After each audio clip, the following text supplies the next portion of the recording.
নাহিদ ইসলাম যে কথাটা উনি বলেছেন যে কয়েকজন উপদেষ্টা সেফ এক্সিট নেওয়ার জন্য এখন থেকে পরিকল্পনা করছেন, এটা একটা চরম সত্য কথা।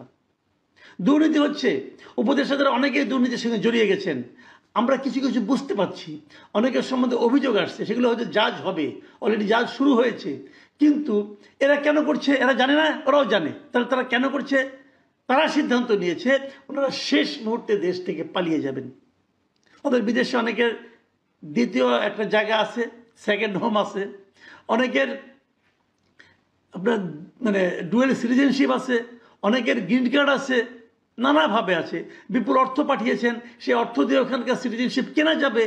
অনেকে নগদ টাকা পাঠিয়েছেন, অনেকে বিটকয়েনে পাঠিয়েছেন। বিটকয়েন নিয়ে যে কী হচ্ছে এটাও তো আমরা জানি কিছু কিছু। বিটকয়েনের দুর্নীতি আমরা কিছু কিন্তু অলরেডি জেনে গেছি। তো অনেকে বিটকয়েন পাঠিয়েছেন, নানাভাবে তারা বিদেশের সম্পদ পাচার করেছেন। এবং এই জন্যই তাদের জন্য সেফ এক্সিট দরকার। এই জন্য কয়েকদিন আগে আমি বলেছিলাম, যেটা নিয়ে অনেক আলোচনা করছেন, অনেকে দেখি ফটো কার্ড বানিয়ে আমার নামে নানা কথা বলছেন।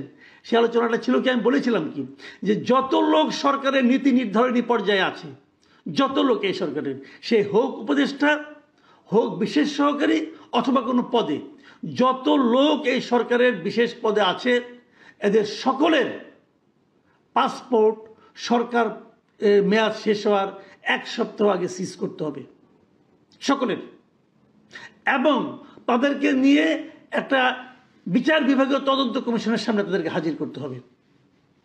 বিচার বিভাগ তদন্ত কমিশন যাকে বলবে হ্যাঁ এই মুক্ত, এর কোনো দুর্নীতি নাই, তাকে আমরা ছেড়ে দেবো, যান আপনি বিদেশ যান অথবা না যান আপনার ইচ্ছা। আর যারা ডুয়েল সিটিজেন তাদেরটা সবচেয়ে আগে করতে হবে। যত লোক আছে বিভিন্ন দায়িত্ব ছিল সবাইকে, কে কত দুর্নীতি করে তার হিসাব নিয়ে তারপরে দেশ থেকে তাদেরকে বিরত দেওয়া উচিত আমি মনে করি। এটা করেন, একবার সব ঠিক হয়ে গেছে। কিন্তু আমি জানি এটা কখনোই বাস্তবায়ন হবে না, বরং আমি যে কথাটা বলেছি এই জন্য আমার বিপদে পড়ার আশঙ্কা থেকে যাবে।